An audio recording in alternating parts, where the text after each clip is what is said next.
Hello there, it's Jillian Arena with Intuitive Balance Coaching, and today we're going to talk about something that is oddly near and dear to my heart. We're going to talk a little bit about death and dying. Um, my more obvious profession is that I'm a holistic life coach, but alongside that, I do a lot of death work. And as you can imagine, that raises a lot of eyebrows and a lot of questions. First and foremost, a lot of what I get is like, why are you so obsessed with death? Are you depressed? Is actually what I got from my mom when I told her that I was, engaging in death work. So I get a lot of that, and I also understand the questions. So I wanted to take a minute today and kind of talk about why death is important. It's an important part of life coaching. It's an important part of life in general. What is a death doula? Kind of like what are death services? What is death work? Yeah, all the things. Let's talk about death, baby. So first and foremost, I think it's important to understand why I find death so intriguing, or maybe it's not, and you can fast forward through this part. It's totally up to you. I find death interesting. I don't even think that intriguing might be the word. I am fascinated with it. I'm fascinated with the idea that I have no idea about it.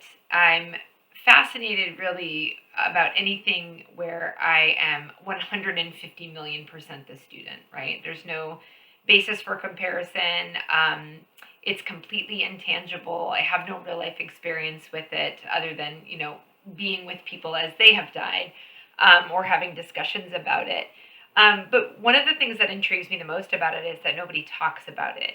It really is one of those taboo subjects that we tend to ignore until we kind of have to look at it because it's in our faces. Maybe that's the loss of a loved one, or an unexpected accident that happens, or even a pet, right? We recognize that we're getting close to the end of life stage with a pet. I recently just went through that, which has sort of reignited my curiosity about this, and it always does. Again, it's just a subject matter that fascinates me, and I find it equally as fascinating that we just do not discuss it. In a lot of the life coaching work that I do, I would say that 70 to 80% of the time, at some point in my work with a client, death comes up, the topic of death. Maybe it's a previous reaction to death. Maybe it's how a death affected the person who I'm working with, or created circumstances in their lives that they were either prepared for or not prepared for. Oftentimes it is conversations about faith and spiritual beliefs, and just conversations about what was learned about death or never talked about death. Sometimes it was, what we learned from our parents, our culture. It doesn't matter how it comes up. It usually comes up at some point because I think it's a very real part of our lives, right? And it drives a lot of our decision making, whether we want to think it does or not. And the irony of that is that we're kind of bottling it in the back of our head sometimes, or pushing it back there, right? We tend to maybe not want to look at it, and that's not fair to say for everyone, but I think the vast majority of us, it's a little bit of a taboo subject. I've even heard I don't want to talk about it because I don't want to draw it to me, right? So there's a lot of challenging beliefs that we can hold around death and dying and grief. And I think all of those can really keep us away from peace, or keep peace away from us, so to speak. So I want to start talking about it more often and in a bigger forum. And I think this is a great starting point. Again, I get to do it in private a lot, which is a very rewarding part of my job. Alongside the life coaching, I do some death doula work.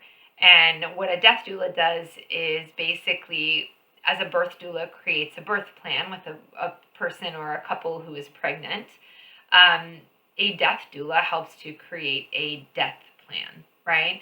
So it's also, you might have heard it called end of life services or something like that. And there's a whole range of what that encompasses. Some of it's going to be really practical, helping the person get in touch with the right end of life, will planner, or other end of life services that would be more kind of practical, picking out, what do you want to be? Do you want to be cremated? Do you want to be buried? Whatever, all those things. But a bigger part of that is doing legacy work. There could be some conversation around like, well, what do you want to be remembered by? And how do we create that circumstance so that you have the opportunity to leave that here for your friends and your family and whatever it is. Sometimes legacy work is really big. Sometimes it's really not. Sometimes it's just very sweet and simple and, obvious. So no right or wrong way to look at it. A death doula also will facilitate conversations around death. Like, again, we have to kind of start talking about it, right? As much as we want to avoid it, it is one of the very few inevitabilities in our lives, right? We're all born into this world, and eventually we will all die. And along the way, unfortunately, we will all lose people. We will all lose pets if we have pets, right? There's no way to avoid the concept of death. And when we do try to avoid it, we can actually kind of like restrict ourselves and restrict our lives, right? So let's talk a little bit about that. My belief, and I do not require anyone to buy into my belief system about anything.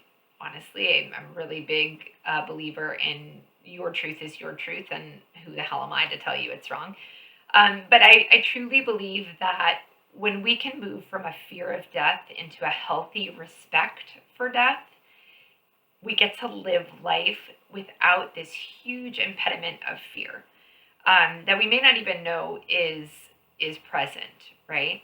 At its most basic form, death is our biggest fear.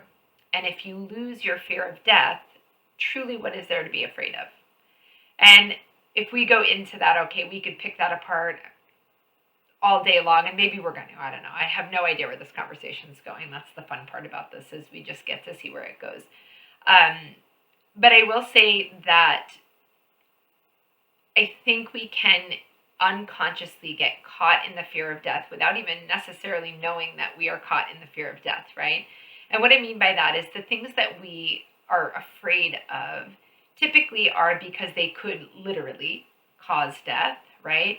Or figuratively, they feel like death, right? If I have no money, if I take this big giant leap of faith and I fail at it, right? What then, right? It feels like the death of my pride, the death of my ego, the death of my security blanket, whatever it is. So when we're talking about death, I'm talking about it both in a literal and a figurative sense, because I think that it is it's important to see it as both things. All right. So when we acknowledge that our life is impermanent, first and foremost, how does this transform our life? What's the value in it, if there is one at all? Why would we do this in the first place, right? And my short answer there would be that I think it's going to give us permission to live life a little bit more fully. So when we talk about death, we are able to ease our fear and uncertainty around it. Again, it really is like an intangible thing. We can talk about it. We can hear about other people's experiences. Maybe we've heard about NDEs, near-death experiences, all those things. It's neat to hear those stories. It really is. But there's always a question, right? There's this lingering question about, well, is that true? And just because it happened for that person doesn't mean it would happen that way for me. I don't have the answers to that. I'm not going to sit here and pretend that I do. I've not ever had an NDE, and even if I had, I've heard a million of them, and there are definitely some similarities. But I would say that overall, my experience listening to them has been that every single one is unique in its own right. So is there a finite way that it happens? I would argue no. I don't think that there is. So when we start to talk about it, we get to ease some of our fears and uncertainties around that, right? We get to bring a bit of a more practical nature into it, right? We get to ask the questions that maybe we've been thinking. We get to go through this exploration process of what our current beliefs are, where we'd like to be with the idea and the concept of death. Lots of different things that can happen. So, number two, something else that can begin to occur when we start to talk about death is we can strengthen our human connections. All right. And what I mean by that is death can act like a barrier. So, for example, if let's say I'm the person who is entering my dying stage, right? I'm moving into that death process, or I'm facing a critical illness, whether or not I know it's going to end in my death, right? Because we don't ever know really. If that belief is there, or even that thought is there, and I feel like I can't discuss that with the people that I'm closest to, it creates this invisible barrier between us, right? I'm not going to speak about this because maybe it makes me afraid or it makes me uncomfortable, or oftentimes what I have seen is that there's a fear that it's going to make the other person uncomfortable, right? So we're basically walking through life editing ourselves by not having this conversation when it's pertinent to have it. I'm not saying we also need to like walk around and be all maudlin and just talk about death all the time. But there are moments in life that present themselves where it's probably the most appropriate thing to do. And I think our fear of how that might be perceived can often stop us from having that conversation that might feel like so necessary or so desired. And when we do have that conversation, it allows us to strengthen our connection with the people around us, because it puts us in a space where we're speaking authentically. We're having those deep conversations. We've gone thoroughly beneath the surface of this sort of like generic conversation that we can fall into with people. So really, truly strengthening connection. What else happens? I think that, again, going back to this like practicality of it, I think there's a preparation. This is inevitable. We are all going to die at some point. And if that thought scares you, that's okay. That's okay. It's a weird thought, right? I'm saying it and I'm like, ooh, okay, that's strange. It is a weird thought. And to pretend that it's not is not going to benefit us either, right? But when we talk about it, we begin to also prepare ourselves for it, mentally and emotionally, whether that's preparing ourselves for the loss of a loved one or a pet. Like I had said recently, I actually lost my dog on January 23rd. Today is February 18th, so not even a month. She was my baby doll, my shadow, and I know that the months leading up to that, I'm someone who's relatively comfortable with the concept of death. But watching it happen in front of my eyes, even though I do talk about this all the time, and it is a concept that I feel comfortable exploring, it's very challenging. It was emotionally draining, it was mentally draining, it was physically draining. And I almost didn't realize how hard it was until, I had put her down and we had made the choice to help her transition. And there was this like, oh my gosh, like I was really carrying a lot of that. And I think I slept for a week straight afterwards. Part of that was grief. And I'm still going through that process of the grieving. It's still weird to not have her bed next to me, or not have her kind of wagging her tail when I walk in the door. I was lucky she was 15 years old, which is crazy old for a shepherd. So I feel really, really blessed and lucky, but still it's weird. It's a tough pill to swallow, so to speak. But when we talk about it, and even like talking about this experience, right, with my pet, it brings a level of normalcy and into an I want to be careful about the words I use. It brings a level of practicality into this process. It is something that is inevitable. It is something we will all go to. It is okay to not feel okay when it happens around us. It is okay to go through that process of being afraid and feeling all of our feelings. There's no wrong way to navigate it as long as we are navigating it and not just putting on the blinders and ignoring it, right? And I think when we start to understand the practicality of it, our stress levels just naturally begin to reduce around it. It is inevitable, but it's also okay. It's one of those gray areas where both things can be true. It can be a little bit daunting and maybe unnerving because it's the unknown. And also, if we allow ourselves to, we can get comfortable with whatever our belief system is around what happens next. And important to reiterate, that's not my job. That's not my my purpose or my goal is never to change someone else's belief system about what happens. To me, that's everybody has their own truth, and I don't think that there's ever a wrong way to get to that truth. I think that your truth is as valuable as my truth, and they might look totally different, and that's perfectly okay. Perfectly okay, especially with a concept that's this intangible, and who the hell am I to tell you that you're wrong and vice versa, right? We don't know. The last thing is I think it helps us to find meaning and purpose. And so this is what I mean when I say that I think exploring our relationship with death can actually help us to live more fully. And I've said that to some people, and they look at me like I have 18 heads. They're like, yeah, okay, Jillian, why would that make me feel any better about life if I'm thinking about my death or death in general, right?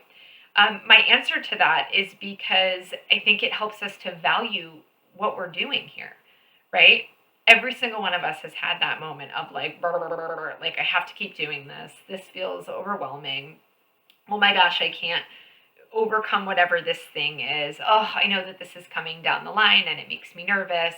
I don't want to do this anymore. Like, this is so challenging. We've all had those moments. And again, nothing wrong with that, right? It's human. We are here having a human experience. But when we start to change our relationship with the concept of death, we get to also explore the idea that there's a reason for all of this. And we might not understand what that is. We might not understand what that is until we're not here anymore, right? And that's okay. But when we can see that when we get to start having these conversations, we get to explore the concept that there's something greater, there's a greater purpose. And we have an integral role in that, even if we don't know what that is in the moment, right? It helps us to kind of like stay in the moment, be present, to appreciate the things that are happening around us, to recognize that it's short, right? It's a blip on whatever this big, huge radar is, and we want to be present for the blip, and we want to make the most of the blip, and we get to assign meaning to all the things, positive meaning if we choose to. All right? So when we shift our relationship to death, we begin to open ourselves to some pretty profound transformations. And I'm just going to go over a couple. I cite these on my website, and there's some of the most beautiful transformations that I've seen in doing this work, whether it's via death work or via coaching or, somewhere in between, maybe even just having a conversation with a friend. Number one, we stop making fear-based choices. And I had mentioned this earlier, but I think that we tend to, death it's like a kung fu ninja. It can infiltrate our decisions even when we don't know that it is, right? And again, it could just be like a conceptualized version of this, like it feels like death, or it could be literally like that is dangerous and so I'm not going to do it, right? But we might really, really, really be wanting to do something. Like maybe I really want to, go do the zip lines, right, in Costa Rica. But I have this terrible fear of like the what ifs, right? And even though I can sit here and I can look at all the websites, and I'm not suggesting that anybody do this, by the way, totally up to you. I'm just using it as an example. But I can look and I can say, okay, well, like the logistics of this are probably nothing's going to happen, right? And also, I'm terrified of it. This is maybe a poor example, but it's the only one I could think of off the cuff, so we're going to go with it. maybe like I really, really, really want to do this, but I'm holding myself back because I'm afraid of the outcome, right? You could even use this as far as like, I really want to start this business, okay? But I'm afraid, I'm terrified. And if I fail at it, that might feel like death. So I hold myself back and I never do it. When we really start to shift our relationship with the concept of death, again, flip it on its head, we get to see that there's a purpose for all of this. We're here for a reason and we better make the best of it, right? So let's start living instead of living in anticipation of whatever the inevitable next step is. All right. The next one is I think it starts to deepen our connection with our own belief system. And this is profound. A lot of us have been brought up to believe one way or another. Sometimes that is a beautiful benefit to us, and sometimes I've seen that as a really big detriment, right? Where it creates a little bit of, even like I would use the word trauma response with people. Um, I've seen both ends of the spectrum, and I think that it's really important for us to get in alignment with what we believe to be true, even if it goes against the grain of maybe what we were taught. If we have that little niggle of doubt within us, right, we're always going to be in the question. So when we start to talk about this and we really kind of change our perspective on the concept of death, we get to come into that settled, aligned space within us that says, I believe this. And whether or not that's the popular vote or it's what, I was told to believe or whatever is insignificant. This feels right to me. This offers me peace in my heart. It offers me courage to keep moving forward. There's your permission to embrace life. Okay. Another profound shift that I've seen is allowing people to be more present. And I sort of suggested this a minute ago when I talked about strengthening connection. It can help us to really engage in our lives, right? Cherish the little moments, see it all for what it is, let other people's challenges be theirs and love them through it, right? Like, even though like so and so drives us a little bit crazy, we get to see that as it's just their quirk. It's their human quirk, just like we have ours. And I think it helps to allow us to be appreciative of those quirks instead of in a reactive space. And lastly, what I've noticed is having these big conversations helps us to cultivate resilience in the face of grief.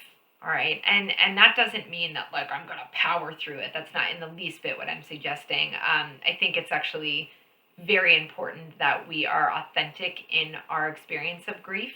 And most of the time, that's going to mean going through a whole range of emotions. We have the full spectrum of emotions for a reason. I don't think we're not supposed to feel them. So when I talk about cultivating resilience, I'm not talking about, stonewalling your way through grief. I'm talking about giving yourself the grace to experience grief, knowing that you're going to come out of it okay, right? And allowing yourself, let's go backwards for a second, to be fully present with the experience, with the understanding that there's a purpose to that too. So that's going to be my intro on the concept of death and dying, why it is so important for us to have these conversations. And I think it's also really important to mention we don't have to wait until we're facing our own mortality to start having these conversations, right? Again, a lot of this is curiosity. Can we approach the concept of death which with as much presence and curiosity as we're trying to approach our lives? We hear this this idea of mindfulness all the time, right? That's a big word that's kicked around a lot. It's a beautiful concept of like being present with whatever comes. Can we also make that applicable to something as seemingly terrifying as it might be in times, right, as our own mortality? So don't wait. Start these conversations early. And I promise you, we're not drawing that energy of death closer to us by having conversations with it. Intention is so important. And the intention behind these conversations is to create a level of peace. It's not about, you know, trying to bring it closer, or it's about recognizing the sacredness of life, right? When we realize the sacred nature of death, we get to really, really, really embrace the sacred nature of life and step more fully into it. So if you want to have more of these conversations, comment below. I am sure that I will be having them either way, so hopefully you get to come back and join me for them. And if you have any questions, feel free to email me. You can always visit my website, intuitivebalance.com, to learn more about death services and death doulas. Or, yeah, just shoot me a message with a question. Thanks so much, and I hope you have a great day.